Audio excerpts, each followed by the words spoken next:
Yig'layotgandi kechasi. Hop. Chirillab yig'laydi, qaramay. Necha oyligida qildik? Bir oycha bo'lib qoldi. Bir oy bo'ldi. Oyoqri yetdi, kakros.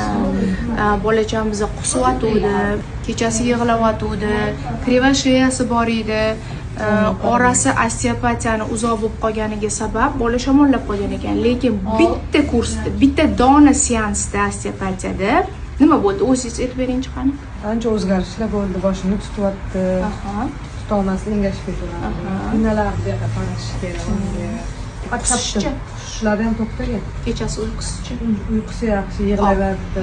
Bitta seansda mana yig'lamayapti, kechasi uxlayapti, qusishi to'xtadi, ikki oyog'iga qarashni boshladi, bo'ynini ushladi.